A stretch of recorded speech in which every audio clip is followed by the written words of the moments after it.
Communist বিপ্লবী নেতা comrade Abdul হকের ৩০তম মৃত্যুবার্ষিকী উপলক্ষে কুষ্টিয়ায় আলোচনা সভা ও বর্ণাঢ্য র্যালি অনুষ্ঠিত হয়েছে। সাম্রাজ্যবাদী আগ্রাসন ও দেশকে যুদ্ধক্ষেত্রে পরিণত করার অপচেষ্টার বিরুদ্ধে ঐক্যবদ্ধ গণসংগ্রামে সামিল হবার আহ্বান জানানো হয় এই কর্মসূচি থেকে। আলোচনা সভায় দেশের শ্রমজীবী মানুষ এই নিপীড়িত জনগণের অধিকার আদায়ের সংগ্রাম জোরদারের উপর গুরুত্ব আরোপ করা হয়। বিস্তারিত থাকছে মোহাম্মদ মনজুরুল ইসলামের প্রতিবেদনে। কমিউনিস্ট বিপ্লবী নেতা কমরেড আব্দুল হকের ৩০তম মৃত্যুবার্ষিকী উপলক্ষে কুষ্টিয়ায় আলোচনা সভা ও র্যালি অনুষ্ঠিত হয়েছে। সোমবার বিকেলে কুষ্টিয়া পাবলিক লাইব্রেরি মাঠে মৃত্যুবার্ষিকী পালন কমিটি কুষ্টিয়া জেলা এর উদ্যোগে আয়োজিত এই কর্মসূচিতে দুনিয়ার সর্বহারা শ্রেণী, নিপীড়িত জাতি ও জনগণকে ঐক্যবদ্ধ গণসংগ্রামে সামিল হওয়ার আহ্বান জানানো হয়। আলোচনা সভায় প্রধান আলোচক হিসেবে উপস্থিত ছিলেন জাতীয় গণতান্ত্রিক ফ্রন্টের কেন্দ্রীয় কমিটির প্রচার সম্পাদক রফিকুল ইসলাম। আলোচনায় তিনি সাম্রাজ্যবাদী শক্তির আগ্রাসী নীতি ও যুদ্ধ উস্কে দেওয়ার অপচেষ্টার সমালোচনা করেন এবং এসবের বিরুদ্ধে জনগণের ঐক্যবদ্ধ প্রতিরোধ গড়ে তোলার প্রয়োজনীয়তার কথা তুলে ধরেন। সভায় সভাপতিত্ব করেন মৃত্যুবার্ষিকী পালন কমিটির কুষ্টিয়া জেলা আহ্বায়ক আসাদুল হক আসাদ। অনুষ্ঠানে বিভিন্ন গণসংগঠনের নেতারা শ্রমিক, কৃষক ও মেহনতি মানুষের অধিকার আদায়ের সংগ্রাম জোরদারের উপর গুরুত্ব দেন। তারা বলেন, আপোষের রাজনীতি পরিহার করে সংগঠিত গণ আন্দোলনের মাধ্যমেই শোষণমুক্ত সমাজ প্রতিষ্ঠা করা সম্ভব। আলোচনা সভা শেষে কমরেড আব্দুল হকের স্মৃতির প্রতি গভীর শ্রদ্ধা নিবেদন করা হয়। এরপর শত শত নেতাকর্মীর অংশগ্রহণে শহরের প্রধান সড়কগুলোতে র্যালি অনুষ্ঠিত হয়। র্যালিতে শ্রমিক, কৃষকের ঐক্য ও সংগ্রামের পক্ষে নানা স্লোগানে মুখরিত হয়ে ওঠে কুষ্টিয়া শহর। কমরেড আব্দুল হকের স্মৃতির প্রতি এবং তার অনুসারী এদেশের থেকে মানুষের মুক্তিকামী যে সমস্ত নেতাকর্মী এই লড়াকু আন্দোলনের মধ্য দিয়ে আত্মহতি দিয়েছে, তাদের সকলের স্মৃতির প্রতি গভীর শ্রদ্ধা জানাচ্ছি। সেই সঙ্গে তার প্রতি পরিবারের প্রতি সমবেদনা জ্ঞাপন করছি। 1970 সাল বা তার আগে 47 সাল বিভিন্ন সময়ে এদেশের মানুষ সাম্রাজ্যবাদের শোষণ, লুণ্ঠন, নির্যাতনের এগেনস্টে বারবার আন্দোলনে ঝাঁপিয়ে এসেছে।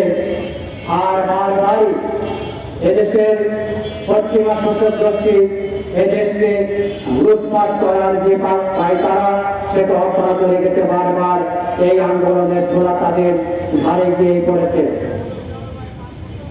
1947 সালে যখন ভারত পাকিস্তান দুই তলায় বিভক্ত হয়ে যায়, তখনই কমরেড আব্দুল হকরা বলেছিল সামন্ত এবং যোদ্ধা, সেই সঙ্গে সাম্রাজ্যবাদের দালাল তাদের সুবিধা লুটপাট আর শোষণের জন্যই একটি ভৌগোলিক সীমারেখা ভাগ করে নিল। এখানে শ্রমিক, কৃষক, মেহনতি মানুষের কোনো চাওয়া পাওয়া থাকলো না।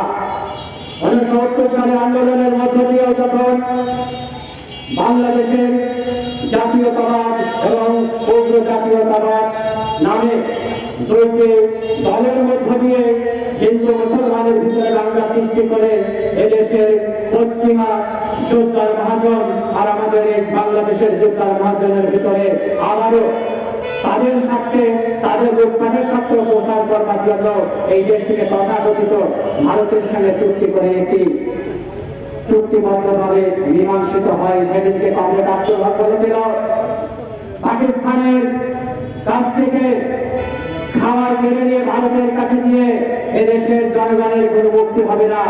যত কৃষক, শ্রমিক, মেহনতি মানুষ আছি, আমরা যদি নিজের আন্দোলনকে সোচ্চার করতে পারি, যাতে এই আন্দোলনকে আরো শক্তিশালী করতে পারি, প্রমাণ করতে পারি। 1970 সালে একটি ঘটনাকে কেন্দ্র করে আমি আপনাদের সাথে হতে চাই এবং কমরেড আব্দুল হক একটা খাঁটি সোনার মতো মানুষের দেশে আসবে। এই বিশ্বযুদ্ধ যেমন অনিবার্য, অনুরূপ ভাবে আজকে মানুষের মুক্তির লড়াইটা অনিবার্য। যেটা বলছে বিশ্ব বিপ্লব, এই বিশ্ব বিপ্লবের পরিস্থিতিতে যেমন আমাদের তাদের কাছে বিশ্বের যুদ্ধের গরম শ্বাস আমরা টের পাচ্ছি, বিশ্ব বিপ্লবের আত্মগত প্রস্তুতিও দিচ্ছে। কমরেড আব্দুল হকের সম্পর্কে আলোচনা করতে গেলে আসলে এই ধরনের পরিবেশে হয় না। আজকের আমার আত্মীয়তার সাথে আলোচনার সময় বলছিলাম সেমিনার বা হলে সারাদিনের প্রোগ্রাম হলে সব ধরনের নেতৃবৃন্দের আলোচনার মধ্য দিয়ে আলোচনাটা প্রাণ পায়। কর্নেল আব্দুল হক আন্তর্জাতিক অঙ্গনে ওই যে 20তম কংগ্রেস সোভিয়েত ইউনিয়নের কুরসাফের নেতৃত্বে যে সংশোধনবাদী তত্ত্ব হাজির করা হলো 20তম কংগ্রেসে সোভিয়েত রাশিয়ায়, সেখানে বলা হলো আজকের যুগে শ্রেণী সংগ্রামের দরকার নাই, শান্তিপূর্ণ সহাবস্থান, শান্তিপূর্ণ পথে বিপ্লব, শ্রমিক শ্রেণী ক্ষমতা যাবে।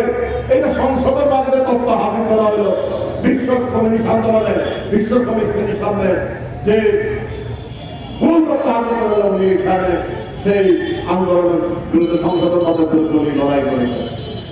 আমার সাহায্য জেলখানার ভিতরে উনি আন্দোলন দিয়ে দিয়েছেন। আপনারা 1956 সালে উনি জেলখানায় পাকিস্তান বলে বন্দী হয়েছিলেন।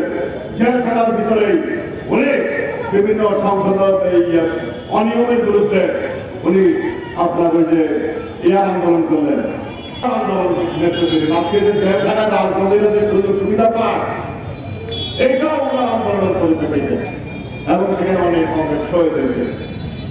উনি চীনে মহাসচিবের যে 3 বিশ্ব তত্ত্ব, সংশোধনবাদী যে তত্ত্ব, তার বিরুদ্ধে উনি রুখে দাঁড়িয়েছিলেন। এবং জাতীয় এবং আন্তর্জাতিক ক্ষেত্রে সকল ক্ষেত্রে সাম্রাজ্যবাদ দালাল সুবিধাবাদী যে তত্ত্ব, সুবিধাবাদীদের নীতি রুখে দাঁড়িয়েছিলেন।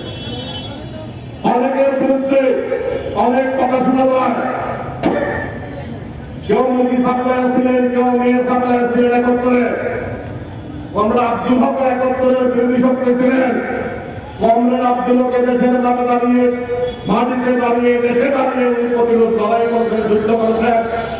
এই জন্য আব্দুল হকের জীবনে অসংখ্য কমরেড বিপ্লবীকে হারিয়েছেন।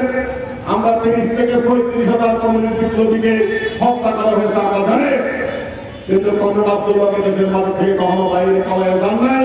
এদেশের মাটিতে থেকে কমরেড আব্দুল হক নেতৃত্ব দিয়েছেন, এবং কমরেড আব্দুল হক বলেছেন এই যে 71, এটা হলো একটা 2 কুকুরের লড়াই।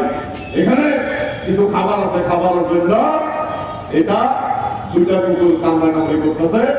অর্থাৎ একদিকে রুট ভারত সাম্রাজ্যবাদের দালাল, অন্যদিকে মার্কিন সাম্রাজ্যবাদের দালালরা এখানে ভাগ বিভক্তি করে এখানে যে লুটপাট, সেই লুটপাটের যে বেগ আছে সেটাকে আরো শক্তিশালী করার জন্য তারা পরিকল্পনা করছেন।